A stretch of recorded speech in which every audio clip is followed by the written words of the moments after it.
I married my ex. Here are tips on how to get back together with an ex that broke up with you. I'm Coach Pearl, relationship coach. Let's get into it. So if you're watching this video, you're probably going through a breakup. I was in the exact same position as you 3 years ago when my husband, who at the time was my boyfriend, chose to end the relationship with me. I was the dumpy, he was the dumper, he broke up with me. And so I know how hard going through a breakup is. I know how depressing it can feel and it can be. And I understand this feeling of really wanting to reconcile with an ex. So in this video, I thought I would share a couple tips on how you can get back together with your ex. These tips helped me and my husband reconcile when we were broken up. So I really hope these tips help you guys get back together with your ex. Or at the very least, these tips should help you heal from the breakup, feel stronger, more confident, and feel better and heal. So at the end of the day, you have so much to gain, and I highly recommend you follow these tips. So tip number one is an obvious one.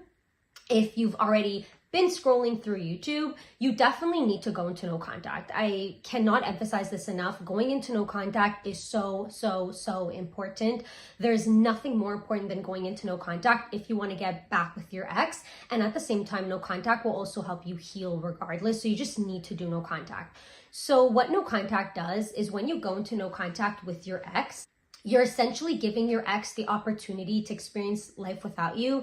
Your ex can't regret the breakup if they're not able to experience the breakup. And if you're choosing to stay in your ex's life, how can they miss you? How can they experience what life is like without you when you're still there? How can an ex grieve losing you when they know they can still have you? So staying in contact with your ex is a terrible thing to do. When you go into no contact with an ex, you're allowing your ex to experience what life is like without you. You're allowing your ex to experience the consequences of losing you. So an ex can miss you, an ex can grieve you, and an ex can want to reconcile with you. Remember, your ex cannot miss you if you're always around. Your ex cannot experience what it's like to lose you if you're still there. And so if you want an ex to regret the breakup, you have to allow them to experience the breakup. If your ex isn't experiencing the breakup, how can they regret it? They can't. Your ex cannot regret a decision if they're not able to feel the consequences of that decision.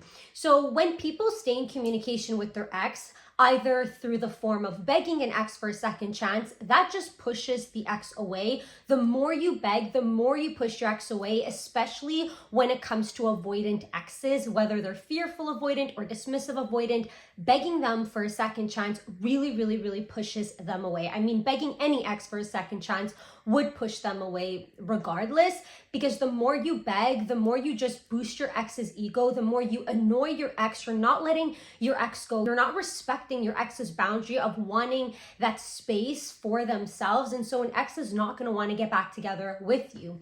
And if you're choosing to stay in your ex's life under the guise of a friendship and you two are essentially choosing to stay friends, the problem with that is that you're essentially allowing your ex to experience all of the benefits of being in a relationship with you without any of the commitment. So why on earth would your ex want to commit to you if they don't have to? If they're able to get the best of both worlds, have all of the benefits of having you around without having to commit to you, that's the best case scenario for them, and they're never going to want to commit. So essentially, staying in contact with your ex is never going to allow your ex to come back. You need to go into no contact. It's not just something that relationship coaches are telling you to do. It actually does help couples reconcile with one another. And it was the number one thing that made me and my husband, who was my ex at the time, reconcile with one another. So go into no contact. It is extremely important. I cannot say this enough.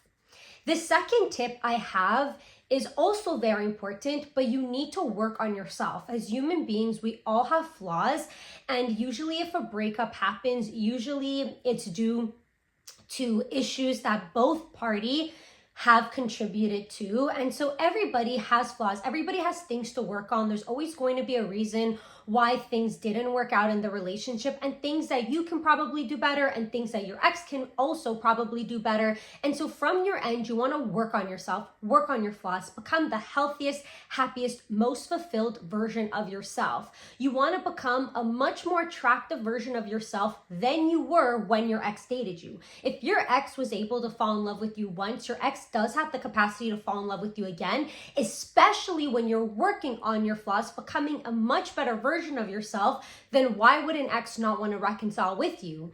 And the most important part about working on yourself is that you're going to find ways to be happy and fulfilled without your ex.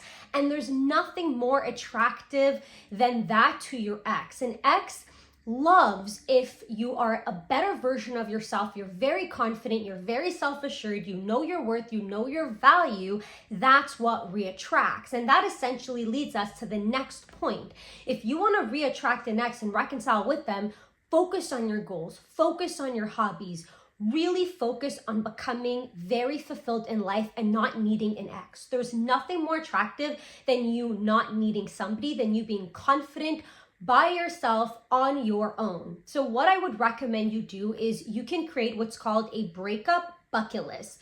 So you can split this breakup bucket list in half, and half of it, write down a list of all of your goals, your personal goals, your career goals, your health goals, any goal that you may have had. So anything you've wanted to accomplish in your life, now's the time to do so. You're single, you have the capacity to work on yourself, to accomplish those goals, to become more fulfilled, to become more happy. And that is something I most definitely did do during my breakup. I really focused on my goals. I really focused on getting myself, my life together and becoming the best version of myself. And it very much reattracted my husband, who was my ex at the time. So focus on those goals, cross those goals off one by one by one.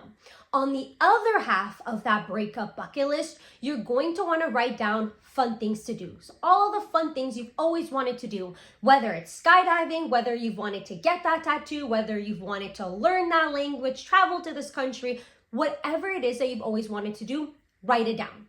By accomplishing goals, but also by just crossing fun things to do off of your bucket list, you're distracting yourself in fun, meaningful, positive ways that make long-term changes.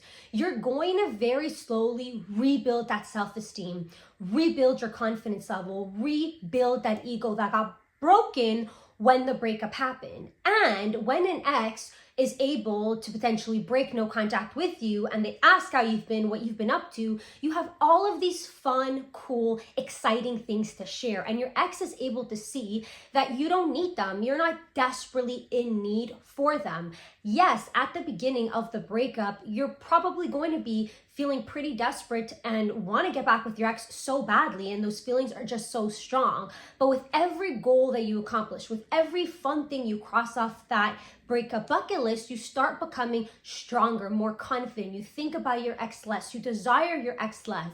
And a pattern that I've always noticed as a relationship coach, but also as somebody who's been through no contact myself and who has reconciled with an ex, I will say this, that exes always tend to come back around, to reach back out when you're happy, when you're fulfilled, when you're doing well, when you're the best version of yourself. That's when they're able to sense that they're losing you. That's when they're able to sense that you no longer need them. And that's when an ex is really, really able to experience what it's like to lose you. Remember, exes tend to come back when you go into no contact. Well, most exes do at one point or another break no contact. The reason for it is because when you go into no contact with them, of course, they're able to experience the consequences of losing you. So for example, they're able, to realize, okay, I don't have my best friend. I don't have my lover. I don't have the person who's always supporting me emotionally and there for me. I don't have this person to do these fun things with. I don't have this person to laugh at my jokes.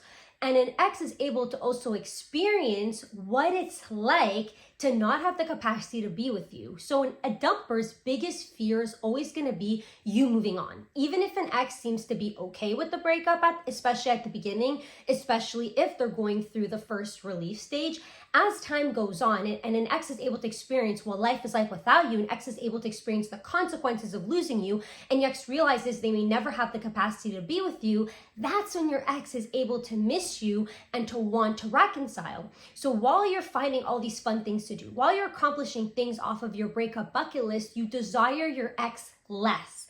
The less you desire your ex, the more attractive you become, especially as your confidence level is starting to get rebuilt, especially as you're becoming happier, more confident, more fulfilled, and you don't need your ex.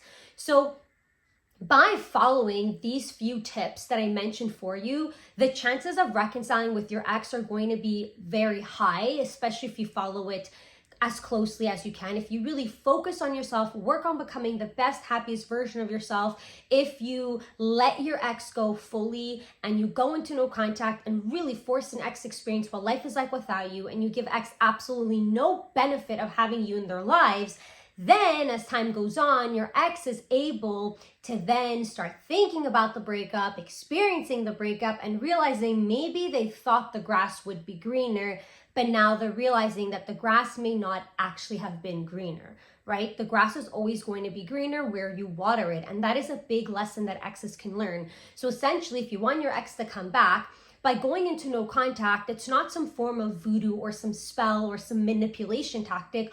All you're really doing is working on yourself, becoming the best version of yourself you could have been. Plus, you're essentially letting your ex experience what it's like to live without you. So if you and your ex had a very strong bond, if you and your ex had a very strong connection, a connection that your ex will not be able to replicate elsewhere, then your ex can miss you, your ex can want to reconcile with you. And if you haven't already gone into no contact, don't freak out. It's okay. Most people do not go into no contact right away. Most people don't go into no contact immediately after a breakup. If you've begged an ex for a second chance, that's okay. It's never too late to start no contact and to start allowing your ex experience what life is like without you. Just make sure to go into no contact. Make sure to follow all these tips that I shared with you today. Also, another reminder is that these tips are extremely beneficial for your healing process as well. It will help you become more strong, more confident. It will help you heal, let your ex go. So essentially, by going into no contact with your ex, you have absolutely nothing to lose, but you have so much to gain. So these tips helped me out in my journey, and it helped me not just reconcile with my ex, but it helped make our relationship so much more beautiful, so much more strong, and it really, really was so life-changing for me in my life. And so I really hope that you all choose to follow these tips. If you do need help with your own no contact journey and you have questions about your situation with your ex, you can always book a private Zoom session with me. I will link that down below. I do also highly encourage you all to leave comments of questions you might want me to answer. I'll be more than happy to answer those questions. And as always, remember, you're stronger by two.